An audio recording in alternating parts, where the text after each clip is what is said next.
Hello everyone and welcome to the second generation of the family salon car, which is this Opel Insignia Grand Sport. And this Opel has been around for a very long time, but now it's got more upgraded features and a lot more tech. So in today's video, let's find out everything in detail about this Insignia. But before we move forward, please consider subscribing to my channel by clicking that subscription button and make sure to press that bell icon and leave all the notifications on so that you never miss any video updates from my channel. So let's start from the front. So you get this big chrome grille out here with like a dash of chrome around, and then this big Opel badging out here, and also this sort of wings, and there is also a chrome surround around this main radiator grille. And at the bottom you would notice there is a fog lamp. This fog lamp has a bit of chrome accent around here, and it's just surrounded by this normal plastic out here, and even at the bottom there is this normal plastic.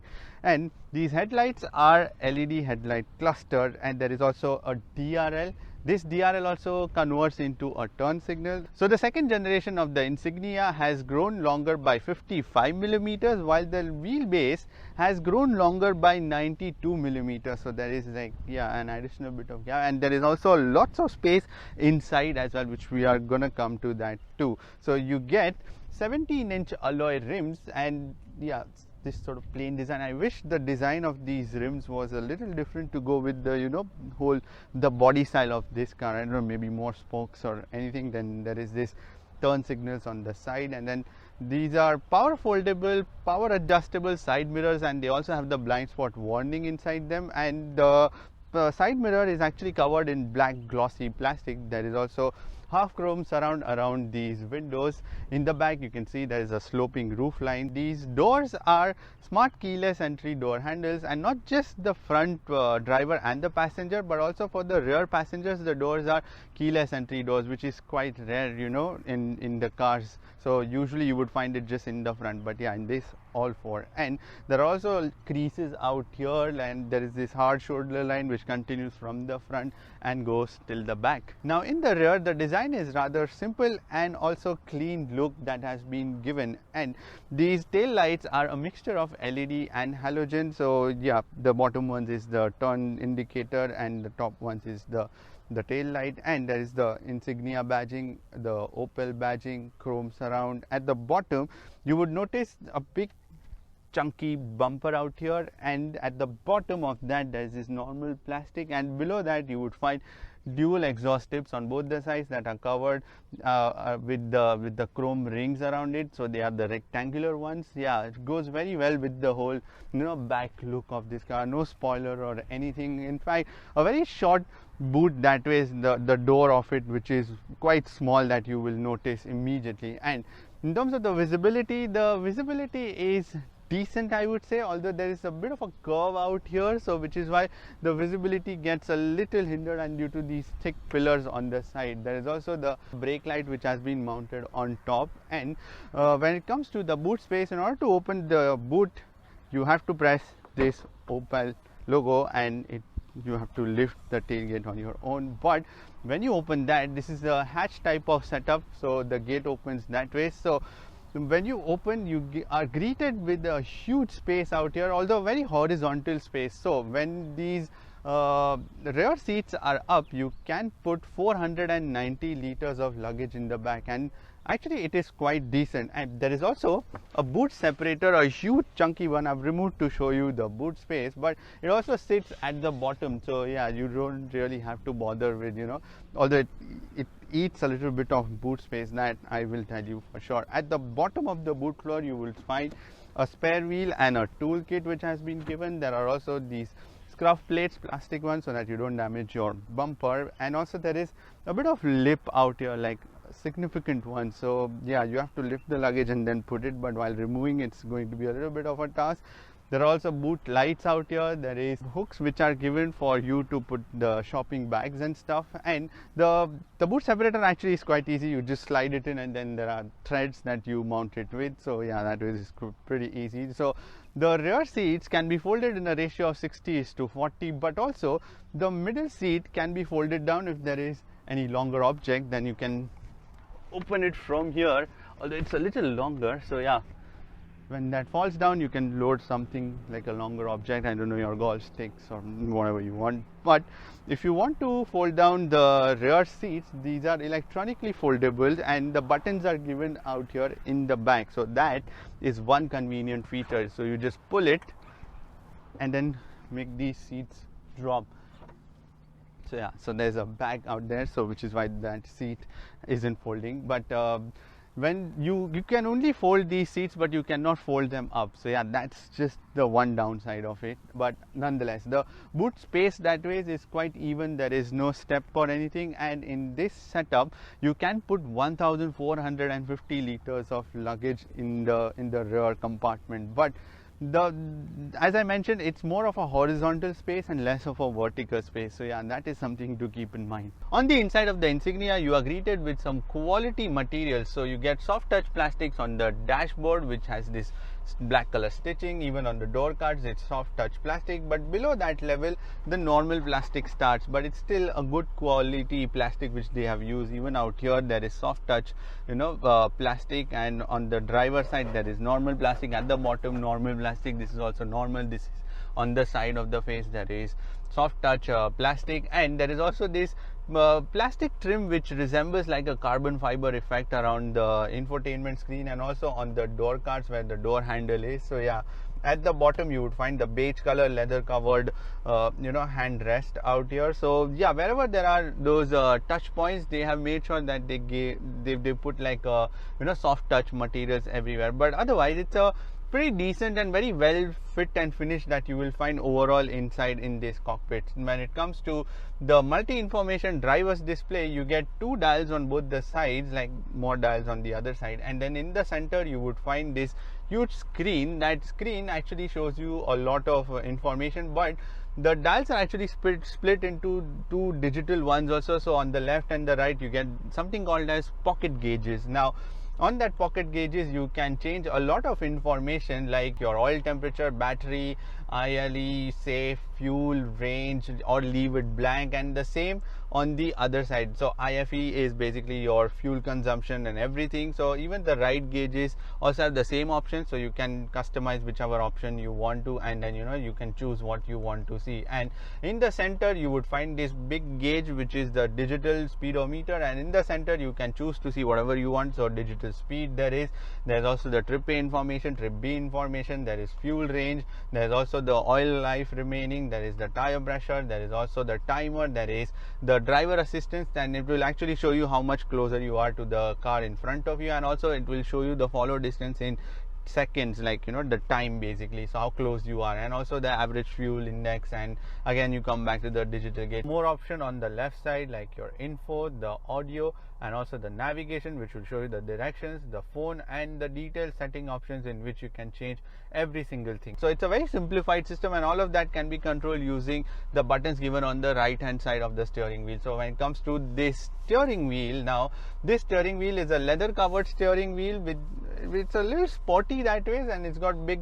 thumb support out here to rest your thumb during longer journeys. There's white stitching also, and also the steering wheel is manually adjustable, which is your tilt and telescopic, so you can adjust both and find the right position. On the right side you would find the buttons, as I mentioned, to change all the driver's information display, and also to change the controls basically for your volume and the other bits for your infotainment screen, the media and everything. And on the left side you would find controls for the adaptive cruise control. So it's also got the adaptive cruise control and also the speed limiter and also the communication controls which are given. And also the steering wheel has this chrome bit at the bottom. Even the chrome bits are continued near the gear lever and also around the infotainment screen. So yeah, a few bits of chrome surrounds that they have used everywhere near the switches and everything. But yeah, it's not too much or in your face, but it's just the right amount of everything that they have used. And there's also the heads up display, and that heads up display is actually very clear. I really like this heads up display, and the best bit is that to control the heads up display there is no options inside your driver's display or anywhere inside your infotainment, but straight it's there on your left side with the buttons, so you can straight away adjust the position of it and also see the information like the rev counter on your screen. There is also the media information, there's compass, and then you come back to the same, and also the lane keep assist, that also it shows you, and also the distance that you set for the adaptive cruise control, and also you can change the brightness directly with the next button. So very simplified approach that they have used on this one, and also utilize that space which is usually not utilized anyways. So yeah, good clever thinking about that. Now when it comes to the air conditioning controls, these are again straightforward button operated or also mounted inside the infotainment screen, but the button operated controls are very easy, clear to understand, and the best bit about again the Insignia is that there are not too many buttons also, so it's just the right amount of buttons that they have used, and also minimize the use of even more buttons also. So the air conditioning system has straightforward buttons on both the sides for your temperature control, and in the center to switch it on and off, your fan speed, and also there is the buttons for your seats, which are your heated seats and the cooled seats. So both driver and the passenger seats are heated and cooled seats, so you can switch the heating and the cooling feature from the buttons given out here. There is also a climate button. If you press that, you can go on the on screen. If you are someone who likes to use the screen options, then yeah, you can use that, and then the same options are repeated on your screen for your temperature on both the sides. So you get dual zone air conditioning system on this Insignia, so you can control pretty much every single thing. Also, if not that, there are shortcut buttons given in the infotainment screen at the bottom. You press that, or also you can go from inside the menu and press the climate button. So yeah, very easy on the move, quite easy to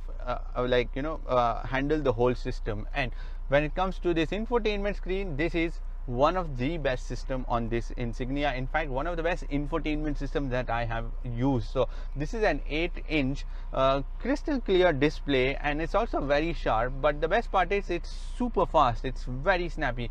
And on your main screen you would find the controls for your media and like a map, so it's split between the two options. And when you slide, you are greeted to more options like the audio, in which you will find all your connectivity options. So in terms of the connectivity, you can connect to this infotainment system using the Bluetooth. There's also USB, there's also Android Auto and Apple CarPlay, but that is only wired, so there is no wireless yet. And when you come to the other options, there is also a phone option, and then there is the navigation option. Now this navigation is one of the snappiest. I mean, it's so quick, and it just responds to every single touch that you input it on the screen. So it just works flawless. There is no glitch at all. There has not been one moment where it has just slowed down. And when you continue, you get the user profiles, you get the detailed settings in which you can change every single thing from your time, date, language, the updates on the phone, and also the app options in which you can change Android Auto, Apple CarPlay, then the vehicle option in which you can change your sport mode, the auto mode, the climate, air quality, collision system, safety system, lighting, every single detailed option. Then the climate button, which I was saying, you can access it from here as well. And at the bottom there are shortcut buttons for your home. There is also the media, there is also the phone, there is also the navigation, and also the climate. So this system is just about the right kind of system that you would generally want when you are driving, and families are going to use it. So it's a very simple, easy to understand, not loaded with too many confusing options, just simple, straightforward main screen, and you come to the menu options, detailed ones, and then yeah, get easy. Just the moment you sit inside, you are going to understand this system because it's that easy, and also it's quite snappy. So yeah, do not worry about on the move if it gets stuck or anything, because it's not going to do that. When it comes to the storage, you can put like 1 liter to 1.5 liter worth of storage in the door cards in the front, and also some more storage on the side. There is also one slight bit of pocket given in the door cards as well. There is also this slidable cover for the 2 cup holders which are given in the front next to the air conditioning controls. These are flexible ones. And there is also this one more storage which has been given, in which you can put your wallets, I think. Yeah, that's pretty much it. There is also this huge glove box with this velvet sort of lining. And out here in the center armrest you can put again like your phones and wallets. It's pretty decent, but it's not a slidable one but a fixed one, and it's also got the soft touch materials. Now in terms of the charging, there are two USB ports which are given out here in the center storage. One 12-volt power socket next to the cup holder. There is also one wireless charger which has been given, but that wireless charger is like vertically mounted, and then when you put, you actually can't see the phone if it's charging or not. So I don't know if this, but it's a clever way because you use the vertical space instead of the horizontal space, but it's still nonetheless fine thing. I mean, you can get used to that. There is also two more USB ports given for the rear passenger. Now on this Insignia you get a normal sunroof which is pretty decent that way, but the best part is it opens quite quickly. It really is fast. The only thing which is really weird is the pedal set which has been given, because the pedal set, especially the brake pedal, has been raised up a little bit, even the accelerator pedal and also the dead pedal.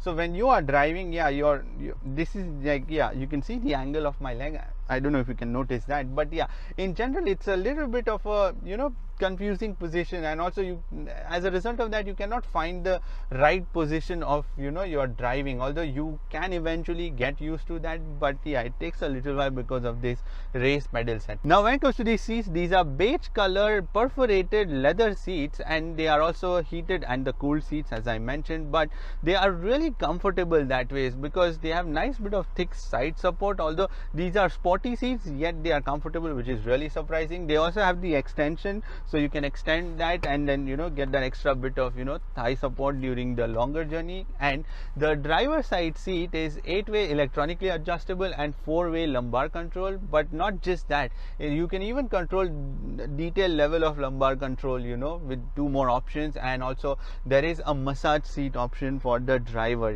So driver gets that too, while the passenger side seat is half electrical and half manual, so you can adjust the height of the seat electronically, while the lumbar also electronically, but the backrest and all is all manually adjustable. And on this Opel Insignia you would find 7-speaker music system. Now this gear lever is also conveniently placed and also ergonomically in a decent position, because you can see my elbows are resting on the handrest, and it's kind of easy to change the gears. And there are more buttons next to the gear lever for your mode, which is you get 3 driving modes on this Insignia, which is your Tour, the normal mode and the sport mode. And then there is also the lane keep assist button, so you can switch it on and off directly from here. There's also a start stop button out here. Now because the Insignia has grown by 55 millimeters overall, and all of that length is basically utilized to give you that extra bit of rear passenger space, so you can see there is ample of knee room out here. But the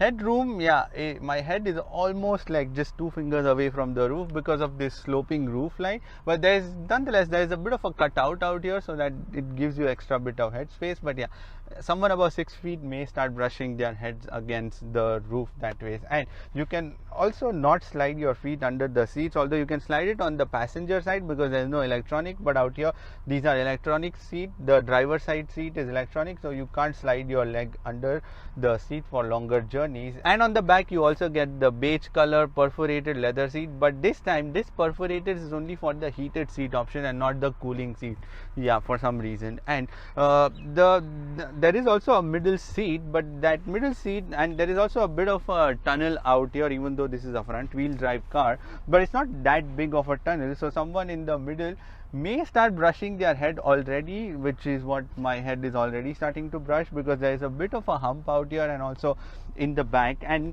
you can also drop down, when there is no middle passenger, a handrest which has 2 flexible cup holders. And the handrest I wish was a little longer, because these cup holders, when you put something, you can't really put your hand out here. And the middle handrest also can be folded down, as I mentioned, to accommodate that extra bit of long luggage if you want to slide in. In the back again you get soft touch plastic door cards with this carbon fiber effect. At the bottom you would find beige color leather trim to rest your hands, and also yeah, it's quite convenient. And when it comes to the storage in the rear door cards, you can put like half a liter worth of bottle only, and then some more storage. There's also more pocket storage, small one out here, and then as I mentioned, the cup holder. So that's pretty much it in terms of the storage in the back. And also you get two rear vents for the passenger. You can just control the flow of air. That is pretty much it, and buttons given for your heated seat. But overall in the back, these seats are at a good angle, so when you sit on them you get decent amount of under thigh support also, and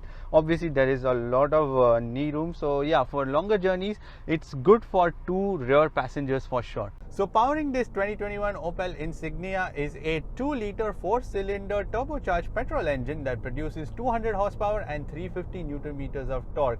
And this engine is mated to a 9-speed automatic gearbox, and I must say that this gearbox is really smooth when it tries to change gears. So you don't even realize that you're going through 9 gears. Even while upshifting or downshifting, there is never a jerky movement. So yeah, that is very good. And when it comes to this engine, it's actually buttery smooth. Like the power delivery is, you don't realize that you're driving a turbocharged engine, because usually in a turbocharged engine the torque would kick in at, let's say, 2500 rpm or 2000 rpm, but in this it's a gradual curve, so it's really smooth when it picks up. Although the only thing that I notice is that on the lower speed the gearbox tends to make a whining noise when you go up to 5th gear, and then suddenly the noise disappears. I don't know if you can hear it, so let me go slow and accelerate for you, so you will then hear probably if my microphones pick up. So you see there is some sort of whining noise. I don't know what that is, but once you cross the 5th gear, then yeah, it becomes quiet. Although there is also a bit of engine noise that leaks into the cabin when you are going around, but otherwise the whole engine and the gearbox is really good when it comes to the power delivery. And also when it comes to the efficiency, you get anywhere between 10.5 to 11 kilometers per liter. You can even go up to 11.5 kilometers. You are on a highway and you are cruising at a constant speed, you will definitely get about that much or maybe even more. So yeah, that is still decent for a 2-liter 4-cylinder turbocharged engine. Now there are also 3 different modes on this Opel Insignia, which is the Tour, the normal and the sport mode. And if I put the car in the sport mode, yeah, the engine does become responsive. The steering also stiffens up a little bit. Even the suspensions, they tend to become a little more harder that way. And you can also change, by the way, all this setup inside your infotainment screen from the sport mode. Like if you want the suspension to be a little stiff, if you want the steering to be stiff, and all of that setup, it's still not going to blow you away, or it's not going to be like anything sudden, like that urgency or anything. It's still going to be that calm sort of fashion in which it tackles the response. Now when it comes to the suspension, they are on the softer end, and because this is a family saloon, so which is why it's meant to have that softer setup, but also it's got a bit of a roll. So let me demonstrate you by doing a slalom, and you will be able to judge that yeah, there is a lot of rolling, because it just doesn't directly love to change directions that way, because of the softer setup, because it's trying to shift its weight from one end to the other, and it needs a little bit of time. And not just that, because it's a softer setup, there are a lot of the damping on this is a little gradual. So even when you hit one bump and then after that there's another one, while the dampers are trying to damp the effect of that, there is another one, and then the car keeps sort of jumping a little bit. That's one thing which I noticed. And when it comes to the steering, this is a very good thing on this, really good, because it's pointy, it's precise, it's got good weight to it, and also you can actually understand what is going on in your front wheels when you try to change the directions. And yeah, it just follows all the commands, and also it's got a good turning radius, also very small that way for a surprisingly long sedan that way. So yeah, good job on the steering setup. Now when it comes to the noise and the vibrations, because the car is very well built from inside, so there is literally no vibrations or anything, and in fact also no noise from the tire or the wind whooshing or anything. So build quality is really good, and which is why all of that is kept in check. Really no leaky, whooshing around these windows or anything. The only thing which I mentioned is just that gearbox whining, and then the engine sometimes, which tends to keep that little engine noise that leaks into the cabin. Now when it comes to the brakes, that's where I want to discuss a little bit, because that brake pedal is a little raised up, and not just that, it's a really hard brake pedal setup. And the thing is that it's just 1 inch of travel and all of that braking action happens. It's not just that, the moment you just put a little bit, you touch that brake pedal, and then the brakes, the disc, they just start gripping immediately. I don't want that much. I mean, you want a little bit of travel that way. And not just that, it's also the setup kind of feels that it's made more like an SUV sort of fashion, where the pedals are like a little bit on top side, and instead of the horizontal fashion, they are more in the vertical sense. So which is why you are trying to and because of the raised pedal effect, that adds to that. But let me demonstrate you how the brakes actually work, because you get 4 disc brakes on this Insignia. So let me do a 0 to 100 emergency braking stop. The braking action is really strong. That's one good thing. So when it comes to the safety systems, this Insignia is loaded with the standard safety tech. So you get 6 airbags, 2 for the front driver and the passenger, 2 side airbags again for the driver and the passenger, 2 curtain airbags on the side frames, and there is also child isofix points in both the rear seats, but there are covers which are given for the child isofix points. So good luck saving them, or make sure you just put them in the right place or you don't lose them. And there is also ABS, there is EBD, there is also traction control system, there is also the ESC, which is your electronic stability control, there is also the lane keep assist, lane departure warning, there is tire pressure monitoring system, and there is also a single camera reversing system, and the output from that is really amazing. It's so smooth, sharp, it's so crisp. Even the output from the camera, it's really smooth. It's like you are watching it in real time, like as good as you are watching it from that rear view mirror. It's that good. Even at night, there are no dark patches or anything. So really impressed with the camera system which has been given on this Opel Insignia. Now when it comes to the pricing, this Opel Insignia is priced at 129,000 dirhams. Now in this price bracket and in this category, there are lots of other competitors, namely your Skoda Superb, Mazda 6, Honda Accord, Toyota Camry. So lots of different manufacturers are offering their products, and this also gets sort of a fresh package in that already crowded sedan segment. So it's actually simple, it's comfortable cruiser, and it's also now loaded with a lot of tech and some really good tech. And also this engine, this 2-liter turbocharged, is buttery smooth, and I really like for everyday cruising. In fact, this car actually ticks all the boxes for being a regular transporter in your daily life. So for that, you should definitely consider this Opel Insignia. I think that is pretty much it for this video. Give this video a thumbs up, and thank you for watching this video. And if you want to subscribe to my channel, then you can click here and make sure to leave all the notifications on. And if you want to watch more videos, then click here. I shall see you in the next video. Bye bye, take care and stay safe.